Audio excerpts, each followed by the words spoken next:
Hi hello ಎಲ್ಲರಿಗೂ ನಮಸ್ಕಾರ. Welcome back to my channel. ನಾನು ಪಾವನಿ.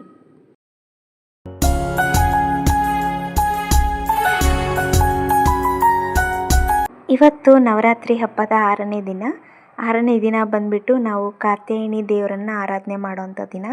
ಸೊ ಇವತ್ತು ಬಂದ್ಬಿಟ್ಟು ಬಣ್ಣ ಬೂದು ಬಣ್ಣದಾಗಿರುತ್ತೆ. ನನ್ನ ಕಡೆ ಅಡ್ರೆಸ್ ಇರಲಾರ್ದಕ್ಕೆ ಈ ಥರ ಒಂದು ಕಲರ್ನ ಪೇರ್ ಮಾಡ್ಕೊಳ್ತಾ ಇದ್ದೀನಿ. ಇನ್ನು ಪ್ರತ್ಯೇಕವಾಗಿ 6ನೇ ದಿನ ಯಾವುದೇ ರೀತಿಯ ವೀಡಿಯೋಸನ್ನು ಮಾಡ್ಕೊಂಡಿರಲಿಲ್ಲ. ಸೊ ಹಂಗಾಗಿ 6ನೇ ದಿನದ ವಿಡಿಯೋ ಮತ್ತು 7ನೇ ನವರಾತ್ರಿ ಹಬ್ಬದ 7ನೇ ದಿನದ ವಿಡಿಯೋನ ಒಟ್ಟಿಗೆ ಶೇರ್ ಮಾಡ್ಕೊಳ್ತಾ ಇದ್ದೀನಿ. ಐ ಹೋಪ್ ಎಲ್ರಿಗೂ ಈ ವಿಡಿಯೋ ಇಷ್ಟ ಆಗುತ್ತೆ ಅಂದ್ಕೊಳ್ತೀನಿ. ಇಷ್ಟ ಆದರೆ ಪ್ಲೀಸ್ ಒಂದು ಲೈಕ್ ಮಾಡಿ, ಹಾಗೆ ನಮ್ಮ ಚಾನಲ್ನ ಸಬ್ಸ್ಕ್ರೈಬ್ ಮಾಡ್ಕೊಳ್ಳೋದನ್ನು ಮರಿಬೇಡಿ.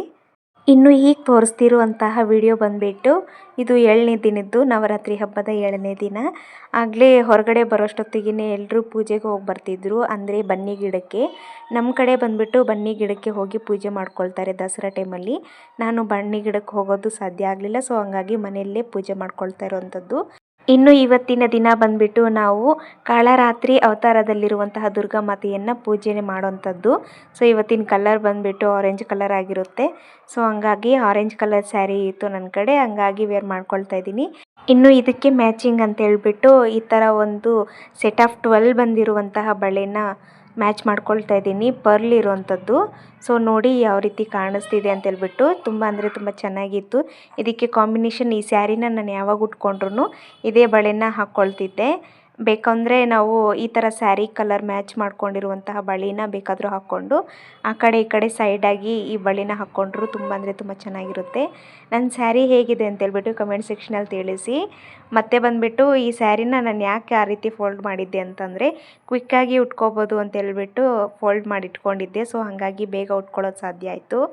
ಇನ್ನು ತುಳಸಿ ಕಟ್ಟೆಗೆಲ್ಲ ಪೂಜೆ ಮಾಡ್ಕೊಂಡಿದ್ದಾದಮೇಲೆ ಒಳಗಡೆ ಹೋಗಿ ಪೂಜೆ ಮಾಡ್ಕೊಳ್ಳೋ ಅಂಥದ್ದು. ಸೊ ಹಾಗಾಗಿ ಸಿಂಪಲ್ ಆಗಿರುವಂಥ ಒಂದು ರಂಗೋಲಿ ಡಿಸೈನ್ನ ಹಾಕ್ಕೊಳ್ತಾ ಇದ್ದೀನಿ. ಈ ನಾರ್ಮಲ್ ಆಗಿ ಸ್ಪೆಷಲ್ ಡೇಸ್ ಇರುತ್ತೆ ಅಲ್ವಾ ಪೂಜೆ ಮಾಡ್ಕೊಳ್ಳೋಕ್ಕೆ ಅಂತ ಹೇಳ್ಬಿಟ್ಟು, ಆ ಥರ ದಿನಗಳಲ್ಲಿ ಎಷ್ಟು ಬೇಗ ಕೆಲಸ ಮುಗಿಸ್ಕೊಂಡ್ರು ಟೈಮ್ ಜಾಸ್ತಿ ಬೇಗನೆ ಆಗಿಬಿಡುತ್ತೆ. ಸೊ ಹಾಗಾಗಿ ನಂದು ಇವತ್ತು ಡೇಸ್ ತುಂಬ ಲೇಟಾಗಿ ಸ್ಟಾರ್ಟ್ ಆಯಿತು, ಅಂದರೆ ನಾನೇ ಲೇಟಾಗಿ ಸ್ಟಾರ್ಟ್ ಮಾಡಿಕೊಂಡೆ. ಇವತ್ತೊಂದು ಪುಟ್ಟದಾಗಿರುವಂತಹ ರಂಗೋಲಿ ಡಿಸೈನ್ನ ಹಾಕ್ಕೊಳ್ತಾ ಇದ್ದೀನಿ. ರಂಗೋಲಿ ಡಿಸೈನ್ ಹೇಗಿದೆ ಅಂತೇಳ್ಬಿಟ್ಟು ಕಮೆಂಟ್ ಸೆಕ್ಷನಲ್ಲಿ ತಿಳಿಸಿ. ನಿಮಗೇನಾದರೂ ಲೈಕ್ ಆದರೆ ನೀವು ಒಂದು ಸಲ ಟ್ರೈ ಮಾಡಿ. ಇವತ್ತಿನ ರಂಗೋಲಿನ ಯಾವ ರೀತಿ ಇದೆ ಅಂತೇಳ್ಬಿಟ್ಟು ನೋಡ್ಕೊಂಡು ಬನ್ನಿ, ವ್ಲಾಗ್ನ ಕಂಟಿನ್ಯೂ ಮಾಡ್ತೀನಿ.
ಇದು ಇವತ್ತಿನ ರಂಗೋಲಿ ಡಿಸೈನು. ಇಷ್ಟ ಆಗುತ್ತೆ ಅಂತ ಅಂದ್ಕೊಂಡಿದ್ದೀನಿ. ಇನ್ನು ಬಂದುಬಿಟ್ಟು ಪೂಜೆಗೆಲ್ಲ ರೆಡಿ ಮಾಡ್ಕೊಳ್ತಾ ಇರೋಂಥದ್ದು. ಅದಕ್ಕಿಂತ ಮುಂಚೆ ನೈವೇದ್ಯಕ್ಕೆಲ್ಲ ಇಟ್ಕೋಬೇಕಲ್ವ. ಸೊ ಹಂಗಾಗಿ ಒಲೆಗೆ ಪೂಜೆ ಮಾಡ್ಕೊಳ್ತಾ ಇರೋಂಥದ್ದು. ಒಲೆಗೆ ಪೂಜೆ ಆದಮೇಲೆ ದೇವ್ರದ್ದು ಪೂಜೆ ಮಾಡ್ಕೊಳ್ಳೋಂಥದ್ದು. 6ನೇ ದಿನ ಬಂದುಬಿಟ್ಟು ಪೂಜೆ ಮಾಡ್ಕೊಂಡಿದ್ದಾಗಲಿ ಇಲ್ಲ ಏನಾದರೂ ಅಡುಗೆ ಮಾಡ್ಕೊಂಡಿದ್ದ ವಿಡಿಯೋ ಆಗಲಿ ಏನೂ ಮಾಡ್ಕೊಳ್ಳೋಕ್ಕೆ ಆಗಲಿಲ್ಲ. ಯಾಕೆಂದರೆ ಸ್ವಲ್ಪ ಬ್ಯುಸಿ ಆಗಿಬಿಟ್ಟಿದ್ದೆ. ಏನು ಮಾಡಿದೆ ಅಂತಂದರೆ ಈ ನಾರ್ಮಲಾಗಿ ಕಾಟನ್ ಬಾಕ್ಸ್ ಎಲ್ಲ ಬರ್ತಾವಲ್ಲ, ಪಾರ್ಸಲ್ ಬಂದಿದ್ದು, ಮತ್ತು ಶ್ರೀ ಅವ್ರು ಏನಾದರೂ ಮನೆಗೆ ಐಟಮ್ಸು ಗ್ರಾಸರೀಸ್ ತಂದಿರೋದು ಆ ಥರ ಕಾಟನ್ ಬಾಕ್ಸಲ್ಲಿ ಹಾಕ್ಕೊಂಡು ಬಂದಿರ್ತಾರೆ. ಅದನ್ನೆಲ್ಲ ಯೂಸ್ ಮಾಡಿಕೊಂಡು ವೇಸ್ಟಾಗಿ ಯಾಕೆ ಬಿಸಾಕಬೇಕು ಅಂತೇಳ್ಬಿಟ್ಟು ಅದನ್ನೆಲ್ಲ ಯೂಸ್ ಮಾಡಿಕೊಂಡು ಗಿಡಗಳನ್ನ ಇಟ್ಕೊಳ್ಳೋಕ್ಕಾಗುತ್ತಿಲ್ವ ಅಂತೇಳ್ಬಿಟ್ಟು ನೆನ್ನೆ ಎಲ್ಲ ಅದನ್ನೇ ಮಾಡಿದ್ದೀನಿ. ಕಾಟನ್ ಬಾಕ್ಸ್ಗೆಲ್ಲ ಮಣ್ಣು ತುಂಬಿ ಅದಕ್ಕೆ ಕೆಲವೊಂದಿಷ್ಟು ಕಾಳು ಅಂದರೆ ಬೀಜ ಮತ್ತು ಮೆಂತ್ಯ ಸೊಪ್ಪುಗೆ ಬೀಜ ಎಲ್ಲ ಹಾಕಿದ್ದೀನಿ. ನೋಡೋಣ ಅದೇನಾದರೂ ಸಕ್ಸಸ್ ಆದರೆ ಅದನ್ನು ನಿಮ್ಮ ಜೊತೆ ಶೇರ್ ಮಾಡ್ಕೊಳ್ತೀನಿ, ವಿಡಿಯೋನು ಸಪ್ರೇಟಾಗಿ ಮಾಡ್ತೀನಿ. ಸೊ ಹಾಗಾಗಿ ನಿನ್ನೆ ಯಾವುದೂ ವಿಡಿಯೋ ಮಾಡ್ಕೊಳ್ಳೋಕ್ಕೆ ಆಗಲಿಲ್ಲ. ಇನ್ನು ಕೆಲಸ ಬ್ಯುಸಿಯಲ್ಲಿ ಪದೇ ಪದೇ ಫೋನ್ನ ಇಟ್ಕೊಂಡು ವಿಡಿಯೋ ಮಾಡ್ಕೊಳ್ಳೋದೆಲ್ಲ ಪಾಸಿಬಲ್ ಆಗಲಿಲ್ಲ. ಸೊ ಹಂಗಾಗಿ ವಿಡಿಯೋ ಮಾಡ್ಕೊಂಡಿಲ್ಲ. ಹಾಗಾಗಿ ಇವತ್ತಿನ ವಿಡಿಯೋದಲ್ಲಿ ಅದನ್ನು ಒಂದು ಸ್ವಲ್ಪ ಮಾಡ್ಕೊಂಡಿದ್ದಿದ್ದು ವಿಡಿಯೋನೂ ಇತ್ತಲ್ವ ನಿನ್ನೆ ಮಾಡಿದ್ದು, ಅದನ್ನು ಇದ್ರ ಜೊತೆಗೇ ಆ್ಯಡ್ ಮಾಡಿ ವ್ಲಾಗ್ನ ಮಾಡಿ ಇವತ್ತಿನ ದಿನ ಪೋಸ್ಟ್ ಮಾಡ್ತಾ ಇರೋವಂಥದ್ದು. ಸೊ ನಿನ್ನೆ ಎಲ್ಲ ಪೂಜೆ ಹೇಗಿತ್ತು ಇವತ್ತು ಸೇಮ್ ಹಂಗೆ ಇದೆ, ನಾರ್ಮಲಾಗಿ ಪೂಜೆ ಮಾಡ್ಕೊಂಡಿರೋವಂಥದ್ದು. ಇನ್ನು ಪೂಜೆ ಎಲ್ಲ ಆದಮೇಲೆ ಒಂದು ಪಾರ್ಸಲ್ ಬಂದಿತ್ತು. ಅದೇನಪ್ಪ ಅಂತಂದರೆ ಈ ಕಿಚನಲ್ಲಿ ಇಲ್ಲಾಂದರೆ ಹೊರಗಡೆ ಎಲ್ಲಾದರೂ ಲೈಟಿಂಗ್ಸ್ ಡೆಕೋರೇಟಿವ್ಗಾಗಲಿ ಇಲ್ಲಾಂದರೆ ಮಿರರ್ಗೆ ಈ ಥರದಕ್ಕೆಲ್ಲ ಯೂಸ್ ಮಾಡ್ತಾರಲ್ವ ಮಲ್ಟಿಪರ್ಪಸ್ಗೆ ಅಂತ ಹೇಳ್ಬಿಟ್ಟು ರೈಸ್ ಲೈಟ್, ಅದನ್ನು ಬುಕ್ ಮಾಡ್ಕೊಂಡಿದ್ದೆ ಈ ಕಿಚನಲ್ಲಿ ಯೂಸ್ ಮಾಡ್ಕೊಳ್ಳೋಣ ಅಂತೇಳ್ಬಿಟ್ಟು. ಅದು ಪಾರ್ಸಲ್ ಬಂದಿತ್ತು. ರಿಸೀವ್ ಮಾಡಿಕೊಂಡು ರಿವ್ಯೂ ಹೆಂಗಿದೆ ನೋಡೋಣ ಅಂತ ಕೊಡೋಣ ಅಂತೇಳ್ಬಿಟ್ಟು ಬಾಕ್ಸ್ನ ಓಪನ್ ಮಾಡ್ತಾಯಿದ್ದೀನಿ. ಓಪನ್ ಮಾಡಿದ ತಕ್ಷಣ ಏನಿಷ್ಟು ಸಣ್ಣದಾಗಿದೆ ಅಂತ ಅಂದ್ಕೊಂಡೆ, ಬಟ್ ತೆಗೆದು ನೋಡಿದ್ಮೇಲೆ ಗೊತ್ತಾಯಿತು ಅದಕ್ಕೆ ಒಂದು ಅಡಾಪ್ಟರ್ ಆಗಿ ಚಾರ್ಜರ್ ಬರುತ್ತಲ್ವ ಆ ಥರದ್ದೊಂದು ಕೊಟ್ಟಿದ್ದರು. ನೆಕ್ಸ್ಟ್ ಅದು ನಾನು ಅಂದ್ಕೊಂಡಿದ್ದೆ ಬೇರೆ, ಬಟ್ ಅದು ಬಂದಿರೋದೇ ಬೇರೆ. ಮೇ ಬಿ ಕಡಿಮೆ ಪ್ರೈಸಿಗೆ ಈ ಥರದ್ದೇ ಬರುತ್ತೇನೋ ಅಂತ ಅಂದ್ಕೊಂಡೆ. ಇದನ್ನೆಲ್ಲ ಕನೆಕ್ಟ್ ಮಾಡೋದು ಯಾವ ರೀತಿ ಅಂತ ನನಗೆ ಗೊತ್ತಾಗ್ತಾ ಇರಲಿಲ್ಲ. ಇದರಲ್ಲೆಲ್ಲ ಇನ್ಸ್ಟ್ರಕ್ಷನ್ಸ್ ಕೊಟ್ಟಿದ್ದರು, ಆದರೂ ನನಗೆ ಸರಿಯಾಗಿ ಗೊತ್ತಾಗ್ತಾ ಇರಲಿಲ್ಲ. ಸುಮ್ಮನೆ ಯಾಕೆ ಬೇಕು ಬಿಡು, ಕರೆಂಟ್ ಅಲ್ವಾ, ಆಲ್ರೆಡಿ ಒಂದು ಸಲ ಕರೆಂಟ್ ಹೊಲಿಸ್ಕೊಂಡಿದ್ದೀನಿ, ಮತ್ತು ಯಾಕೆ ಅದ್ರ ತಂಟೆಗೆ ಹೋಗೋದು ಅಂತೇಳ್ಬಿಟ್ಟು ಶ್ರೀ ಅವ್ರು ಬರೋವರೆಗೂ ವೆಯ್ಟ್ ಮಾಡೋಣ, ಆಮೇಲೆ ನೋಡೋಣ ಇದು ಹೆಂಗೆ ವರ್ಕ್ ಆಗುತ್ತೆ ಏನು ಅಂತೇಳ್ಬಿಟ್ಟು.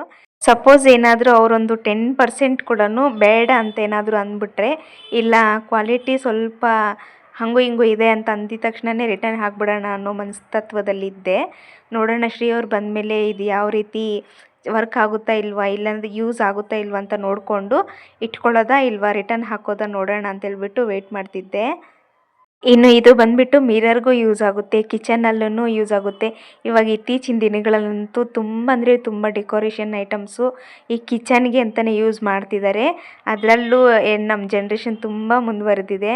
ಕಿಚನನ್ನು ಮೊದಲು ಯಾವ ರೀತಿ ಇಟ್ಕೊಳ್ತಿದ್ದ ಅಂದರೆ ಬರೀ ಅಡುಗೆ ಮನೆ ಅಂತೇಳ್ಬಿಟ್ಟು ಯೂಸ್ ಮಾಡ್ತಿದ್ರು. ಇವಾಗಂತೂ ಒಂದು ಪುಟ್ಟ ಸ್ವರ್ಗ ಅಂತಲೇ ಹೇಳ್ಬೋದು. ಆ ರೀತಿಯಾಗಿ ಮಾಡಲೇಟ್ ಮಾಡ್ಕೊಳ್ತಾ ಇದ್ದಾರೆ ಎಲ್ಲರೂ. ಸೊ ಹಂಗಾಗಿ ನನಗೂ ಇದು ಲೈಕ್ ಆಗಿ ತರಿಸ್ಕೊಂಡಿದ್ದೀನಿ. ನೋಡೋಣ ಯಾವ ರೀತಿ ವರ್ಕ್ ಆಗುತ್ತೆ ಅಂತೇಳ್ಬಿಟ್ಟು. ಮೇ ಬಿ ಇದೇನಾದರೂ ಸರಿಯಾಗಿ ವರ್ಕ್ ಆಗಲಿಲ್ಲ ಅಂದರೆ ರಿಟರ್ನ್ ಮಾಡಿಬಿಟ್ಟು ಸ್ವಲ್ಪ ಕ್ವಾಲಿಟಿ ಇರುವಂಥದ್ದು, ಕಾಸ್ಟ್ ಸ್ವಲ್ಪ ಜಾಸ್ತಿ ಆದ್ರೂ ತೊಗೊಳ್ಳೋಣ ಅನ್ನೋಂಥ ಯೋಚನೆಯಲ್ಲಿದ್ದೀನಿ. ಇದನ್ನೆಲ್ಲ ನೀಟಾಗಿ ಪ್ರಾಪರಾಗಿ ಸೆಟ್ ಮಾಡಿದ್ದಾದಮೇಲೆ ಬೇಕಾದರೆ ಒಂದು ವಿಡಿಯೋನ ನಾಳೆ ವಿಡಿಯೋದಲ್ಲಿ ಅಪ್ಲೋಡ್ ಮಾಡ್ತೀನಿ. ಇದಿಷ್ಟು ಇವತ್ತಿನ ವಿಡಿಯೋ. ಐ ಹೋಪ್ ಎಲ್ರಿಗೂ ಈ ವಿಡಿಯೋ ಇಷ್ಟ ಆಗುತ್ತೆ ಅಂದ್ಕೊಳ್ತೀನಿ. ಇಷ್ಟ ಆದರೆ ಪ್ಲೀಸ್ ಒಂದು ಲೈಕ್ ಮಾಡಿ, ಹಾಗೆ ನಮ್ಮ ಚಾನಲ್ನ ಸಬ್ಸ್ಕ್ರೈಬ್ ಮಾಡ್ಕೊಳ್ಳಿ. ನಾಳೆ ಮುಂದಿನ ವಿಡಿಯೋದಲ್ಲಿ ಸಿಗ್ತೀನಿ. ಅಲ್ಲಿವರೆಗೂ ವೆಯ್ಟ್ ಮಾಡ್ತೀರಿ. ಬಾಯ್.